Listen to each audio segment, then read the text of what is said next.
Mates, welcome back. Hope everyone's doing well. A little bit after 11 a.m. I've been updating the Discord. Hopefully you're in there. A lot of trade opportunities today. Some craziness, some crazy FOMO in sums like Moon River, Vechain, a couple of the other ones. We also have some retracement in things like Cosmos and things like Luna.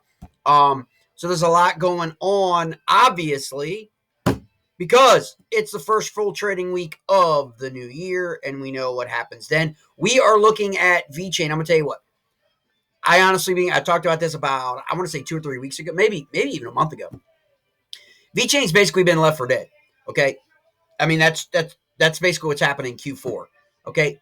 If you look at all its metrics on social media, if you look at all its, in terms of how you rank those things, it's been coming down. So it's nice to see some FOMO today, finally. Not surprising, though, as people rebalance, reallocate portfolios, and that kind of thing. You can find Vechain on Binance, by the way. That's probably the easiest exchange that you can take a look at Vechain. Still think it's going to be outperform in 2022. I think it's going to outperform in 2022 than it did in 2021. I know it was on a lot of people's top prospects for 2021 last year. It still did really well. I mean, you have to have these things in perspective. Not everything's going to moon to, not everything's going to be Solana, right? I mean, we pretty much hit that out of the park, okay, in 2021. For all of us who got in Solana February of 2021, for all of us who got in Phantom, I just had a conversation with someone, bought Phantom at less than 2 cents, okay? It's now $3, okay, in a year. January of last year, Phantom was less than 2 cents.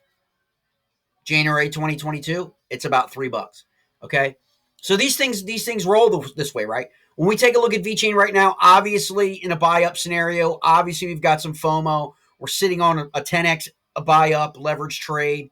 But now this is where I'm doing this video because this is where my mindset is. When I talk to you mates about, I know one of the guys in the Discord talked about how, he never seemed to get out of the trade at the right time. He's staying in trades too long, right? And that's human behavior. That's natural. I mean, everyone wants to be able to, grab as much profit as they can, right? And a lot of times you can be waiting around. Now, I mean, it's one thing if you're leaving a trade, going to work, doing whatever, life happens, and a trade reverses on you because you didn't put a stop loss. These are things that we teach. You should never leave an open trade like that, okay, on an exchange without some form of protection, especially Bitcoin, Ethereum, okay, certainly. But when we look at Vechain right now, we're getting this right now, FOMO action, and you can see what people say, hey, what's flash FOMO? Well, flash FOMO, it can be a mini flash FOMO, meaning within the hour or 30 minutes, you just get a large, deep candle.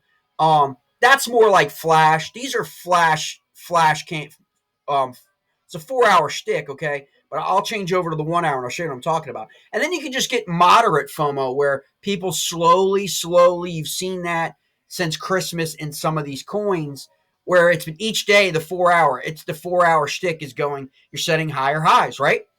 And more people are learning more about it, or it's getting recycled through the news, through all the social interwebs, all that stuff. More people come in, more people buy, and it's an incremental FOMO, more or less. Flash FOMO is kind of automatic within the day. You're seeing it right here, okay, in the last 12 hours.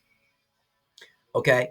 And again, Vechain has been kind of depressed under 12 cents for 6 to 8 weeks at least that I can remember prior to Thanksgiving. Same thing. Kind of in that trading range, continuation range. The macro technical analysts will tell you that it's been building and basing in that triangle pattern, a continuation pattern for a long period of time. And maybe it just finally hit what? What do I talk about? I talk about the 21-day and the 7-day. And I know there are knuckleheads that are out there talking about how moving averages don't matter. But I'm about ready to show you why it does matter. Because look at the change here of it crossed below that 21 and 7, moved down. But as soon as it crossed the 21 and 7-day moving average, that's when we began to see the FOMO. But now at an RSI level approaching almost 80, we have to do the stop loss and then do the sell down QRT.